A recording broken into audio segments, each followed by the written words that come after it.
Olá, hoje eu estou aqui com o nosso amigo José Rodolfo Lacerda, engenheiro civil e muito amigo meu. O currículo dele é tão grande que eu vou deixar o senhor falar do seu currículo, porque é muito extenso e eu não consegui gravar tudo. Olha,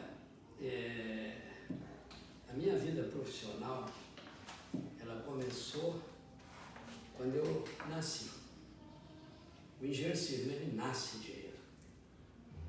E a única coisa é que ele vai cursando as diversas etapas, né, do ensino, desde o primário até o curso superior, por uma questão de, digamos, é a rotina, é a prerrogativa principal para se exercer uma profissão. Se você não tiver, né, a habilitação, quer dizer, o diploma, você não pode exercer a profissão. Mas, de uma maneira geral, os profissionais, eles nascem profissionais. Então, eu sou engenheiro civil porque eu nasci engenheiro civil. E comecei a trabalhar na profissão muito antes, quando eu era menino. Eu já comecei a desenhar numa firma de engenharia civil. E aí fui. E eu até hoje, eu sou empolgado com a minha profissão. Isso aqui é muito importante para a gente exercer. Eu a exerço até hoje. O seu happy hour é durante o expediente. Diuturnamente. Entendeu? Mas você nasce assim, então não tem como ser diferente. Sim. E o senhor chegou a ser presidente do IEP, né? Chegou no... Sim, mas você não chega a ser presidente do IEP assim do nada. Você tem que ter digamos, você tem que construir uma carreira, você tem que construir digamos assim,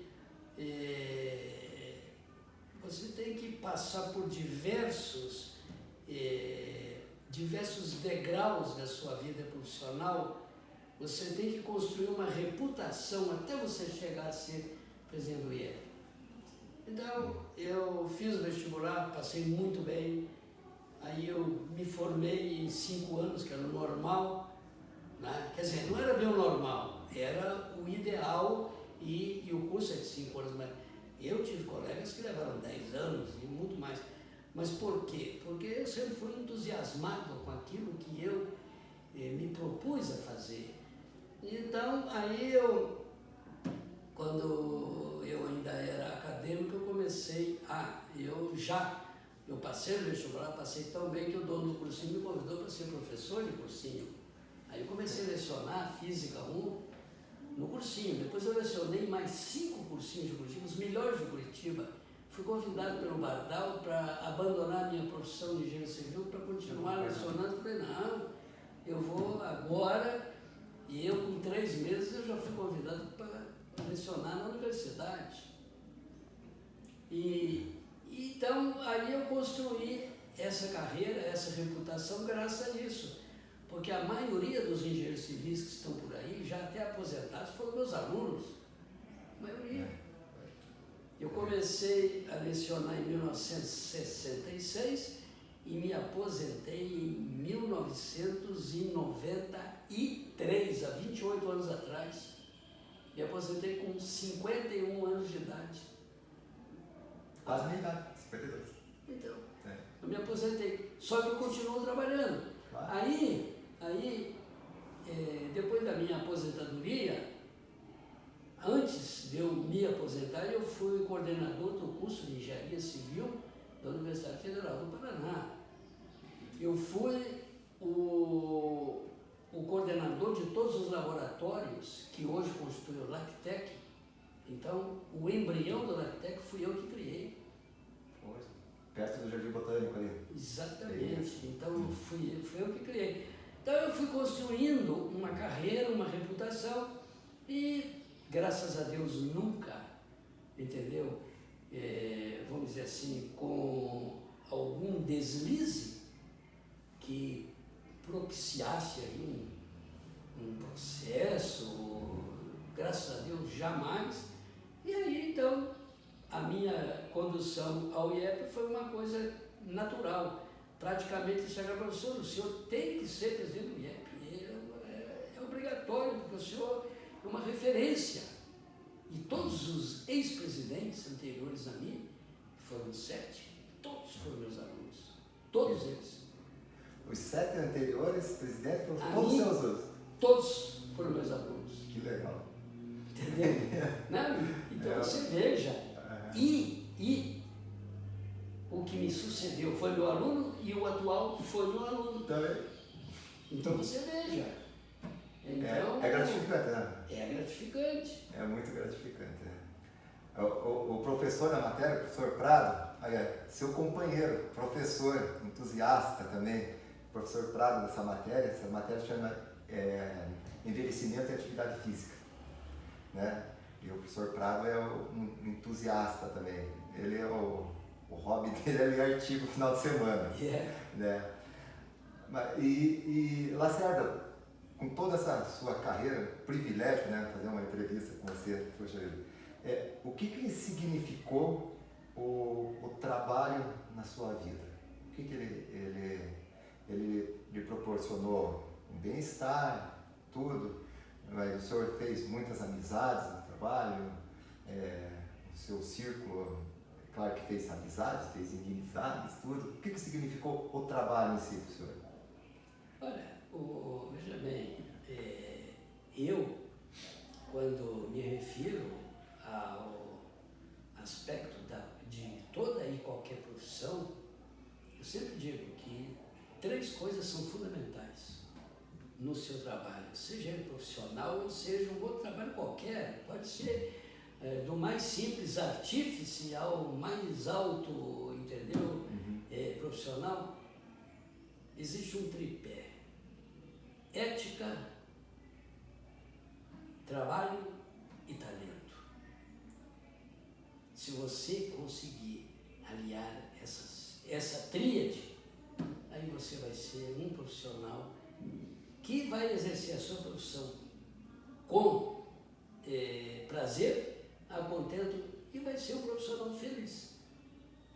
Então, a sua satisfação pessoal foi completa com o seu trabalho. Graças a Deus. Né? E continua sendo, e que continua sendo até hoje. O seu trabalho até hoje, né? Até hoje. É essa a outra pergunta que a gente até discutiu em sala, isso, com o professor Prado, né? Que o trabalho, né? A identificação de trabalho, né? Você se relata que a pessoa assim, eu estou trabalhando e tal, né? Estou trabalhando em qualquer profissão, né? Tal, né? E a hora que se aposenta, a pessoa parece que se sente inútil, principalmente aquela que se aposenta e vai para casa, né? Que não dá uma continuidade, que não é seu caso, né?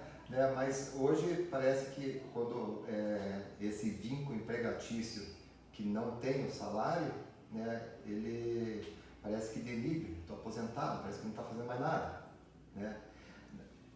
Nesse período que o senhor ficou aposentado, o senhor trabalhou, né? Todo esse período, né? Todo esse período trabalhado e continua trabalhando. Isso. Né? O senhor acha que a pessoa, depois que se aposenta, tem que continuar exercendo alguma função, nem que seja voluntária, nem que seja alguma coisa assim, né? Ou você acha que nesta época que nós estamos hoje, aposentou para? Ou antes era diferente? Não, eu acho que é fundamental. Eu acho que você tem que ser útil a si e a coletividade, que praticamente é a responsável por você ter chegado àquela posição, entendeu? Veja bem, eu fiz o primário e fiz o ginásio em escolas pagas, lá no interior de Minas. Agora, o científico e o curso superior, eu fiz o Colégio Estadual do Paraná e a Universidade Federal, que era a única que existia, e tudo patrocinado pelo governo. Então, meu pai dizia, olha, você tem um dever de retribuir à sociedade, à coletividade que bancou o seu diploma, a sua condição que você hoje ostenta, você tem que retribuir. E cada vez melhor, mais e melhor. Então, exatamente esse exemplo que eu trouxe de casa, eu procurei sempre manter, seguir. Então, eu acho que é fundamental, se você pode ser útil, continuar exercendo alguma coisa, né? Pode ser voluntário. Então, veja bem, quando eu exerci a presidência do IEP, é um trabalho voluntário. Você não recebe nenhuma retribuição pecuniária por isso, absolutamente. Então você faz aquilo por amor à sua profissão e por amor à instituição, não é? E para mostrar que a gente é útil, não é porque se aposentou que aí parou, nada disso. Você tem que continuar sendo útil, entendeu? Para si próprio e para quem te colocou nessa posição, que no fundo é a sociedade onde você vive. Isso é um exemplo de caráter, né? Você retribuir para a sociedade que ela pagou para você. Exatamente.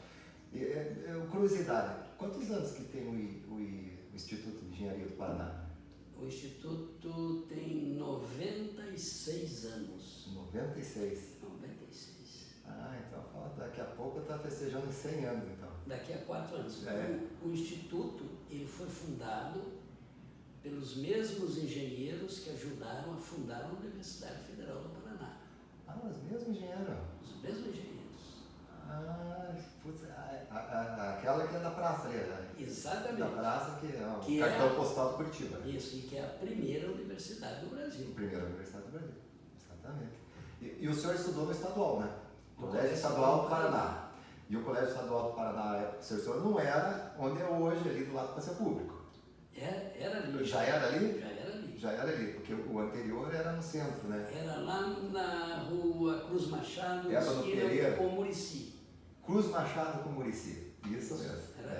E tinha entrada por aquela pracinha ali também. É isso. Ali. E foi no governo da Embrago, acho que foi, né? Que foi construído o estadual, né? Não? Foi o governo do Moisés Lupião. Moisés Lupião? Moisés Lupião. Então. E agora ele foi reformado. Na década de 40. 40. Eu entrei no colégio estadual, eu fui matriculado no comecinho de 1957. Eu terminei o ginásio em 1956 em Minas, vim para cá e era um espetáculo. A maioria dos professores eram professores da Universidade Federal do Paraná. Os médicos, os advogados e os engenheiros. Todos, a maioria. Era um corpo docente. Isso. Era um corpo docente, olha, primoroso. A pergunta agora, saindo um pouquinho do profissional, o senhor faz atividade física? Faço. Faço. Graças a Deus. Então. Eu caminho, entendeu? Eu me exercito. Hoje, por exemplo, eu fui ver os meus animais, porque eu tenho uma criação de cavalos mangalaro machador. Chego lá, subo, desço, pasto, vou aqui, vou ali. É ativo mesmo. Ativo, você não pode parar, de jeito nenhum. Tem um tripé também na educação física que é mais ou menos assim mesmo. É atividade física, alimentação e sono. Tem que dormir. Tudo acontece no sono. Né? E como na sua profissão, aquele tripé do senhor serve para nós e serve para todas as outras. Lógico. Né? E esse tripé serve para a educação física e para toda a população também. Tranquilamente. Concordo em número, gênero, tudo. Sério, com os processos da medicina, a ideia de ter uma velhice sadia, você acha que o idoso está pronto para aceitar tranquilamente as deficiências e fraquezas inevitáveis que a longevidade impõe? né? Porque hoje a medicina avançou muito, Sim. né? Você que pratica atividade física, é um homem ativo, né? Provavelmente vai tomar pouquíssimos remédios se tomar. Sim. Né? Então você não tem dificuldade de locomoção, tem dificuldade e tal. Mas tem certas pessoas que levaram uma vida que não tão saudável como a sua, né? Que conseguiram uma longevidade um pouco maior, mas e daí? Não consegue levantar direito, dói aqui, dói lá, né? Fala até que a idade do condor dói tudo, né? Tem mais de 150 remédios que tomam. Você acha que essas pessoas estão preparadas para essa longevidade ou falta uma, digamos assim, um projeto, alguma coisa assim, que incentive, conscientização para a atividade física? Olha, eu entendo, eu não gosto de usar a palavra eu acho que eu entendo. É assim, e porque você como engenheiro, você tem a gente, como engenheiro, a gente não acha, a gente entende que, depois que a gente analisa tudo, porque isso faz parte da nossa formação. Entendeu? Então eu entendo o seguinte, que a medicina avançou muito nesse aspecto particular, entendeu? Visando a longevidade. Eu acho, entendo piamente que no tempo do meu pai era uma coisa, no nosso tempo de hoje é muito mais positivo. E eu entendo também que as pessoas que estão envelhecendo, elas estão se conscientizando de que isso é fundamental. Porque não basta querer viver, você tem que viver bem. Isso, perfeito. Não é? Então é isso. Isso mesmo. Esse viver bem, fora a parte física, tem o ambiente, né? Você tem que ter um lazer, como se você for andar a cavalo, né? Então tem que ter tudo que envolve a vida, né, das pessoas, como sempre, né? É o famoso mens sana in corpore sano. Isso mesmo. Pode. Então, outra coisa, com os progressos da geriatria, né, em aumentar a longevidade e melhorar a qualidade de vida na velhice, tem consequências positivas, mas, porém, a ideologia de saúde perfeita, né, essa ideologia que tem que ser perfeita, né, na sua opinião, não criou uma crescente medicalização à velhice? Essa saúde perfeita ficou um pouquinho idoso e já vai atrás da medicação para fazer não sei o quê, né, para arrumar isso aqui. Parece que a idade é uma doença a ser curada. Isso daí a gente nota muito vamos dizer assim, nesses canais pagos de televisão. Há uma verdadeira avalanche de propaganda sobre tudo aquilo que faz bem, que não é? Bem para isso, bem para aquilo, não sei o quê, eu entendo que cada indivíduo ele tem a sua natureza. Você não pode generalizar. Para isso existe a medicação tal. Para aquilo existe um comportamento, vamos dizer assim, concernente àquilo. Como que querendo generalizar, que aquilo serve para todo mundo. E não é. Eu acho que a pessoa, ela tem que se conscientizar que cada um tem as suas deficiências. E ele tem que procurar exatamente um geriatra que tenha essa percepção de descobrir.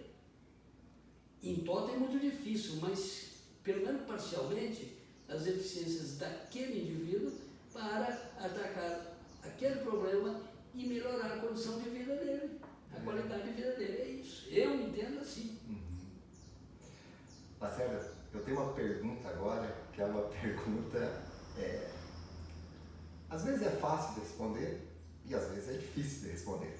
Eu deixei ela bem na metade da nossa entrevista, porque eu não iria fazer uma pergunta assim, né, no final, assim, né? Então, ó, viver, felicidade, tristeza, desafios, trabalho, amor, né? Tudo, a vida em si. Isso. E a definição de morte, qual é essa? A definição de morte? É. Eu acho que a morte é um acidente físico que é inevitável. Por consequência, não é? A pessoa, aquela, vamos dizer assim, aquela criatura física, ela passou a não existir mais, mas ela vai viver eternamente na nossa memória. Quem vive uma vez, vive para sempre. Volta e meia, eu comento com a Margarida, inclusive sobre o seu falecido pai. Eu pergunto, como é que é o seu vigano? O seu vigano. Você vê? É. Quer dizer, na realidade, a morte física é uma passagem, mas que deixa essas marcas. Deixa. Que a pessoa, na realidade, né, ela viveu fisicamente uma vez, mas espiritualmente ela vai viver eternamente, porque as pessoas vão sempre se lembrar delas. Sim. A energia fica lá. Eu acho que a energia está... Pode ser isso. Também. Você fala aqui, né, de várias formas, né? Várias definições ou várias abordagens, mas, em suma, é assim que eu entendo. Falando disso de morte, agora vamos aliviar, né? Se a pessoa faz uma pergunta dessa no final, né? Eu gostaria que o senhor comentasse 2 fatos, assim, pode ser na vida particular, pode ser de amigo, pode ser profissional, pode ser... Mas 2 fatos na sua vida, assim, que ele marcou. Pode ser uma viagem, pode ser... Puta vida, esse aqui marcou a sua vida. Uma viagem, qualquer coisa assim que te puxe no tempo, assim, e fala assim, puta, aquela viagem que eu fiz com aquela galera lá do IAP, não sei o quê, que o João caiu e não sei o quê, alguma coisa assim que te lembre alegria, te lembre... Eu tive, vamos dizer assim, diversos momentos da minha vida que foram marcantes.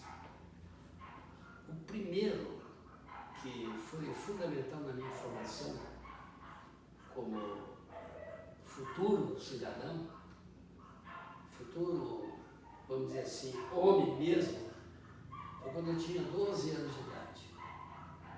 Aí existia uma prática muito comum, quando a gente era moleque, lá em Minas, da gente acompanhar jogo de futebol, principalmente futebol do Rio de Janeiro, porque a minha cidade era pertinho do Rio de Janeiro. Meu cunhado é mineiro e flamenguista. E eu era flamenguista. É? Eu era. É. Agora não, agora eu sou coxa. Eu também sou coxa, então estamos tudo bem.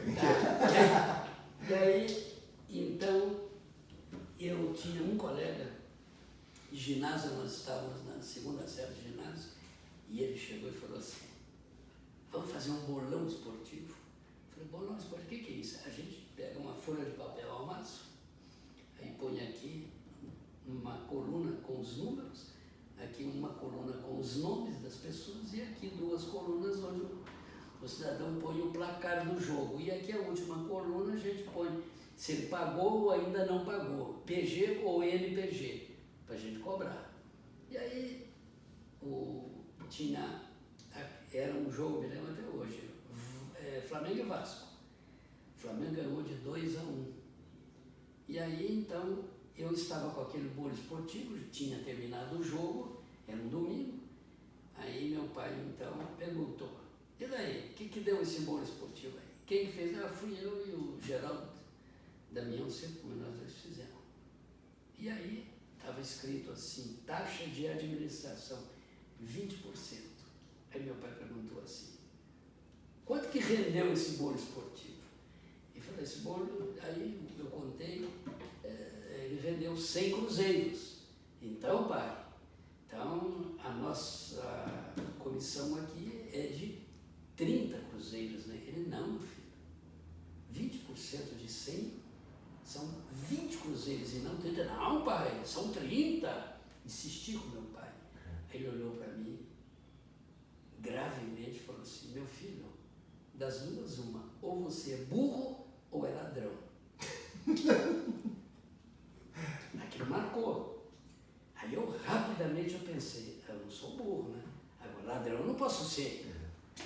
Aí eu concordei, pai, você está com razão. Isso para mim foi a minha primeira lição de vida. Na formação da minha personalidade e do meu caráter. Que isso é importante. Muito. Você imaginou? Porque se o meu pai não tivesse aquela atitude, tivesse uma outra atitude, se ele fosse conivente, entendeu? Mas não. Então você veja, essa foi uma. O outro segundo fato, muito importante, e que me marcou também, foi aproximadamente 40 e... Isso aí que eu te contei, esse primeiro fato foi há 67 anos atrás.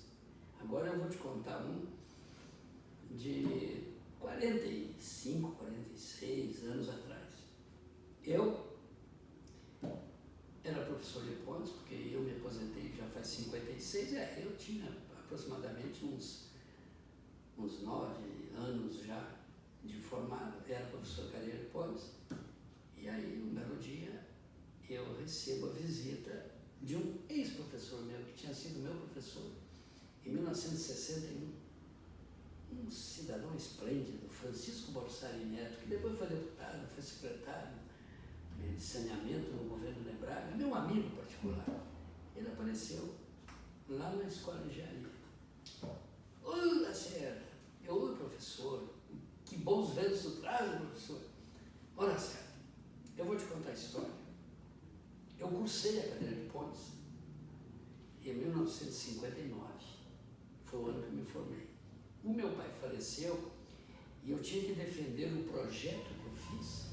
No segundo semestre, a gente fazia um projeto de uma ponte. E eu tinha que defender o projeto. O meu pai faleceu no interior, eu tive que me deslocar naquela época, era muito complicado, não havia estrada, etc. E no dia que estava marcada a defesa do projeto, eu não pude comparecer. Então, eu não tenho a cadeira de pontes no meu currículo. Ela não está anotada na minha carteira profissional. Eu não tenho, e daí? Eu queria ter, e daí? Então, eu estou me matriculando na cadeira de pontes para fazer o projeto. Eu falei, professor, o senhor seja bem-vindo. Então, esse fato foi marcante porque o meu professor passou a ser meu aluno.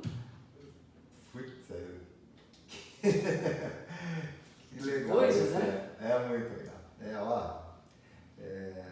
Imagina, eu estou na faculdade aqui com 52 anos. Eu sou o aluno mais velho da classe, né? Os professores meus são todos mais novos que eu, né? A não ser uma só, mas o restante é todo mais novo que eu, né? E quando eu ingressei na faculdade, eu tinha assim, um negócio assim, como é que vão me receber? Que nem essa matéria aqui, que é do professor Prado aqui, essa matéria agora, o que nós estamos estudando? As gerações, né? Baby Boomer, que na época, assim, depois da guerra, né? Geração X, que é a minha, você está gerando Baby... Após a guerra. Eu sou a geração X, geração Y, geração Z, agora tem a geração Alpha, né? E cada geração é diferente. Disso eu não entendo nada. Eu também não, estou aprendendo agora, eu nem sabia desse segredo. Mas o meu, assim, quando eu ingressei na sala, eu pensei que ia ter um conflito de geração, né? Porque, poxa, se eu falar lá na sala em máquina de escrever, as pessoas tem muitos que nem viram o que é uma máquina de escrever. Né? Se eu falar do Telex, né, que eu ia na empresa, quando eu era office boy, aí você me falando do seu pai em 1954. 54, com 12 anos. Com 12 anos. Com 12 anos eu fiz a minha primeira carteira de trabalho, que era em 1982. Você vê que os tempos, o meu primeiro registro era em 2000, em 14 anos. Hoje, né? Mas e eu não tive esse conflito de geração dentro da sala, me aceitava assim, bacana e tal. Até estão me ensinando, né, esse mundo digital. Isso. Nós estávamos conversando esses dias, né, que, poxa vida, antes o senhor, como professor ainda, tinha que ir na biblioteca, pegar o livro, xerocar, escrever. O quadro negro tinha que fazer uma coisa bem escrita, legível, inteligível, ter uma boa dicção, era assim que funcionava. Hoje, para dar uma aula, é mais fácil ou antigamente ou é mais difícil antes? Bom, eu para te dizer... É o estilo? Porque hoje, assim como antes, o professor, na verdade, ele tem que ser palatável. Ele tem que, verdadeiramente, ele tem que absorver a atenção do aluno e fazer com que o aluno se sinta tão atraído por aquela matéria que ele coloca no subconsciente dele que aquela é a matéria mais importante para ele. Então você tem que despertar isso no aluno. E para isso você tem que ser um professor que, vamos dizer assim, que tenha assim, uma certa flexibilidade, porque você lida com todo tipo de aluno. Aquele aluno que custa a entender, aquele aluno que entende rapidamente, aquele aluno que é muito perguntador, aquele aluno que é muito tagarela dentro da aula, aquele aluno, às vezes, sem educação, entendeu? Então, você lida com todo esse universo. Então, você, na realidade, como professor, você tem que ser um verdadeiro artista. Eu tive professores que eram verdadeiros artistas. E depois tive outros professores que eram carrancudos. Entendeu? Ou aquele professor que ele sabia para si próprio não conseguia transmitir o conhecimento que ele tinha. Então, é um universo assim, povoado de tudo quanto é tipo de característica. Entendeu? Então, agora eu tive essa felicidade de sempre ter sido claro, objetivo e, principalmente, honesto. Você tem que ser honesto naquilo a que você se propõe fazer, seja o que for. Você tem que ser honesto. Sim. Consigo próprio e com o próximo. Isso é importante. Quando você fala de pai, marca muito, né? Meu pai era assim também, alemãozão, honestidade. E a outra palavra que ele falava assim, que se você perder respeito, a hora que você perder o respeito, provavelmente você perdeu tudo. Né? Meu pai sempre a hora que ele respeita. Lacerda, tem um professor lá na faculdade, que é o professor Ricardo, né? É de outra matéria e tal, e ele falou assim, para ser um bom professor, o senhor tem que passar o seu conhecimento, conseguir conversar, no seu caso engenheiro civil, com outro engenheiro civil, na sua língua de engenheiro civil, né? Essa explicação, sim, toda, né, as matemática, tudo, saber. E também saber conversar comigo, que sou leigo. Sim. Aí você é um bom professor. Exatamente. Né? Saber falar com o profissional e saber falar com o leigo. Concordo. Né? Isso. O professor passa isso pra gente. A hora que você conseguir falar com outros professores, ou outros profissionais da sua área, e também conseguir profissional passar para as pessoas leigas, uma linguagem que ela entenda, aí você é um bom professor. Eu tive, aconteceu um caso recente, há uns 3 anos. Eu fui convocado, assim, fui convidado por uma senhora advogada que era síndica de um prédio lá em Bombinhas. E Bombinhas aquilo é, né? Ferve. E lá tem muito edifício e era uma época que as construções não podiam passar de 7 ou 8 pavimentos, eram todas nessa altura.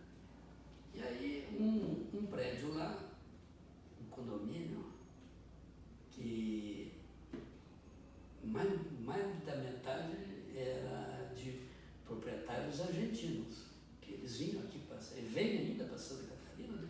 Mas isso naquela época. Vinha muito mais, porque a moeda deles era mais forte que a nossa, né? Hoje inverteu. Hoje inverteu. Olha, foi um condomínio, um edifício de 7 pavimentos, subsolo, terra e mais 5. E eu quando fui lá, estive lá e vi o projeto e tal, etc. Uma obra feita há mais de 20 anos. E aí, o que tinha de oxidação das armaduras, as armaduras são as ferragens que tem dentro das vigas e dentro dos pilares, que constituem o arcabouço, né? É a estrutura de concreto armado, que é aquele arcabouço que sustenta a construção. E eram 34 pilares, que são essas peças verticais, que sustentam, tá? Eles recebem as reações das vigas, que recebem as reações das lajes. Então você usa lá a cozinha, o quarto, tudo é onde está a laje, você transita em cima da laje. As lajes descarregam as cargas para as quais elas são calculadas nas vigas, e as vigas são calculadas para suportar essas cargas e transmitir para os pilares, e os pilares para as fundações. Então, em suma, se tiver lá alguns pilares comprometidos, a estrutura pode cair. E aí era uma patologia recorrente, impressionante o que tinha. E aí eu então fui contratado para recuperar o prédio. Aí eu calculei os reforços e executei. Fui para lá. Bom, aí um belo dia entra um leigo e viu nós lá trabalhando. Aí ele falou: vocês estão mexendo aí, não sei o quê, vocês vão derrubar o prédio. Aí eu falei: o senhor é engenheiro? Não. O que o senhor é? Não, eu não sou nada, eu sou comerciante. Mas eu tenho um apartamento aí. Não. Aí eu então falei para o meu mestre e os meus, entendeu, funcionários, ser contratados para fazer o serviço, tudo dentro da engenharia.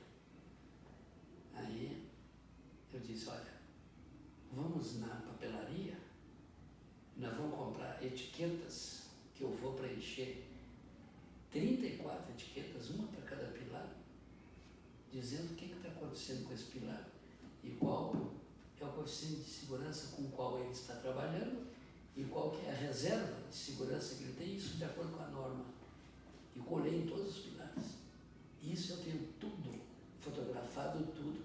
E eu dei uma palestra sobre essa recuperação e esses reforços que eu fiz. E aí, então eu tive que, para o leigo, mostrar para o leigo que ele, primeiro, ele não tinha nenhuma razão para vamos dizer assim, se dirigir a mim, que sou um profissional, daquela maneira.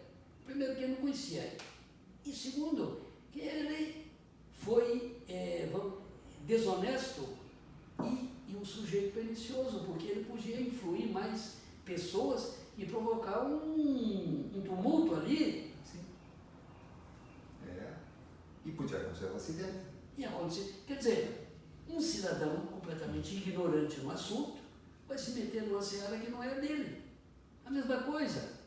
Você acha que eu vou me meter na seara das lides jurídicas, por exemplo? Dizer, não, porque a lei, que lei? Ou então eu vou me meter vamos dizer assim, num diagnóstico dado por um médico a respeito de uma doença? Eu não tenho essa formação, eu não tenho essa habilitação, eu sou engenheiro civil. Agora, dentro da minha especialidade e dentro daquilo, não é, que eu tenho de experiência, então, mas eu tive que fazer isso. Isso é exatamente o meio que eu acho para você desarmar o leigo e não provocar um mal maior. Sim. É muito importante isso. O senhor desarmou com conhecimento. Exatamente. Né? Com o conhecimento ali. Exatamente. Lacerda, e o lado espiritual seu? Ou você acredita, ou não acredita, ou tem religião, não tem, ou é ateu? Não. Absolutamente. Veja bem, você não sabe de onde veio e não sabe para onde vai. Esses mistérios é que representam, vamos dizer assim, a verdadeira essência da vida. Se você tivesse conhecimento, certo? Para onde você vai? O que vai acontecer com você depois da sua morte física? Não, eu vou para tal lugar. Então, eu entendo o seguinte, que Deus é um axioma. O que é um axioma? Um axioma é um teorema que não precisa de comprovação, só precisa de aceitação. Porque, veja bem, esse sistema solar em que a Terra e os outros planetas gravitam em torno do Sol é um sistema que está nesse universo. Eu te pergunto, existe algum cidadão, algum cientista, algum físico, matemático, que for, que teria capacidade de criar isso tudo? Impossível. Então Deus é unanimidade, é um axioma, você não pode duvidar. E eu entendo que as religiões, elas são o quê? São maneiras, são modos de explicar a existência e consagrar Deus. Eu entendo assim. Agora, parte do ponto de vista de cada um aceitar. Então, o cidadão, por exemplo, eu nasci na religião católica, fui batizado na religião católica. Hoje, eu tenho restrições quanto à Igreja Católica. A Igreja Católica hoje está trilhando um caminho perigoso. Você nota aqui no Brasil que a CNBB ela está infiltrada de comunistas, de gente da esquerda. E esse pessoal é simplesmente, em relação a Deus, eles são ateus. O comunista é ateu. O Karl Marx era ateu. O Lenin era ateu. Então é isso. Aí surgiram outras religiões em função vamos dizer assim, de novos pontos de vista ou defeitos. A Igreja Luterana, por exemplo, ela surgiu, o Martinho Lutero, ele era um bispo, mas ele ele comprovou que o Papa estava, digamos assim, vendendo indulgências, quer dizer, misturando o espiritual com o material. Ele foi lá tirar satisfação e foi excomungado. Ele falou, eu não posso mais seguir nessa religião porque eu não concordo com isso. E aí ele criou a religião dele. Os rituais são muito parecidos, mas ele fez uma proposição, entendeu? Com toda a boa vontade e com razão. Entendeu? Com razão. E com razão. Agora eu vou ser contra, entendeu? Uma religião pentecostal ou uma aí entendeu? Adventista. Os adventistas, eles, assim como os judeus, eles, vamos dizer assim, eles obedecem o sábado. O sábado. Agora, eu vou ser contra? Não vou ser contra. Então eu entendo assim, Deus, eu sou espiritualista nessas condições. Deus existe, porque não pode esse universo. Por exemplo, um gameta de uma árvore encontra com outro gameta e nisso sai uma nova árvore. Um espermatozoide entre bilhões, ele empreende aquela corrida e fecunda o óvulo e nasce uma vida. Hein? Você vai conseguir fabricar um óvulo e fabricar um espermatozoide? Hein? Jamais. Então é isso. O senhor não corre, mas o senhor é campeão. Sim. Ganhou a primeira corrida já, né? Estamos aqui, né? Ah, Primeira corrida nós ganhamos. Exatamente. Foi a primeira corrida, saiu toda a galera lá do espermatozoide e nós chegamos na frente. E isso acontece em todas as espécies. Olha, se você, natureza é muito mais. Se você for visitar um aras assim e ver quando nasce um potro, é lindo. Eu adoro cavalo, né? É lindo. Tem muitos anos já. Aí você vê que é a presença de Deus. Não tem como. Estamos terminando quase, Lacerda. Eu gostaria de saber um pouquinho de autonomia e família. Autonomia e família. Isso.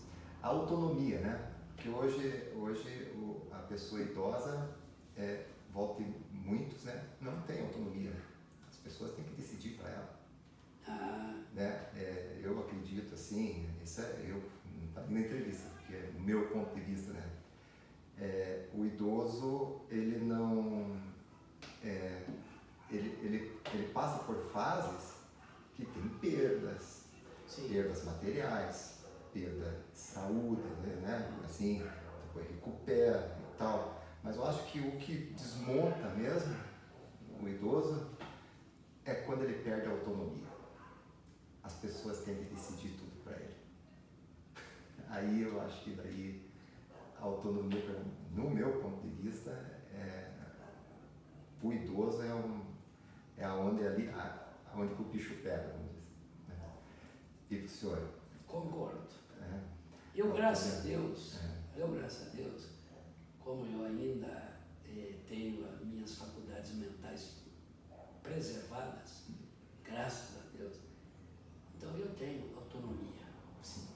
Nesse particular, meus filhos não entram. Eles podem sugerir, opinar, mas olha, e eles ainda se inspiram em mim. Meus 4 filhos. Eu tenho 2 filhas e 2 filhos homens. Todos se inspiram em mim.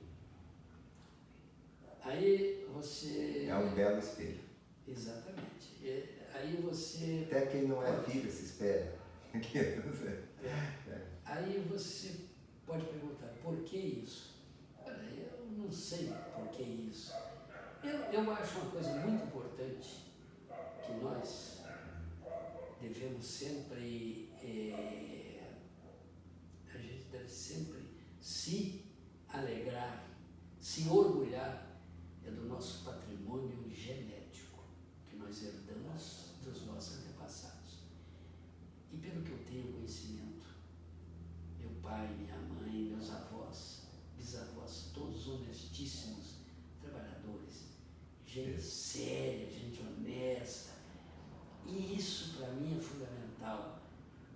Não é? E esse exemplo você passa para outras gerações. E eu, quando posso ajudar a educar meus netos, eu faço. Eu não tenho vergonha de chegar e dizer uma verdade para eles. Não tenho. Então, nesse ponto, eu sou muito feliz. Eu tenho autonomia, eu não preciso... Eles podem dar opiniões, eu até posso discutir alguma coisa com eles. Por exemplo, vamos reformar aqui esse banheiro, o que vocês acham, não sei o quê, vamos. ó, pai, nós vamos ter que trocar a caixa d'água, não sei o que, vamos trocar o que for para melhorar, porque a casa tem 50 anos que foi construída, aí é como se fosse um organismo vivo, você tem que dar sempre, aí aparece uma patologia que dá, são remédios, aí cura aqui, cura ali, tá, isso sempre vai haver. E isso às vezes eles falam, ó, pai, vamos ter que mexer no quadro geral da casa, já mexemos lá umas 10 vezes naquele quadro, vamos, quer dizer, agora, eu tenho autonomia, eu não preciso disso para eles chegarem e me impor vamos dizer assim, algum procedimento que eu deva tomar. Não, absolutamente, eu tenho, graças a Deus, eu tenho essa autonomia.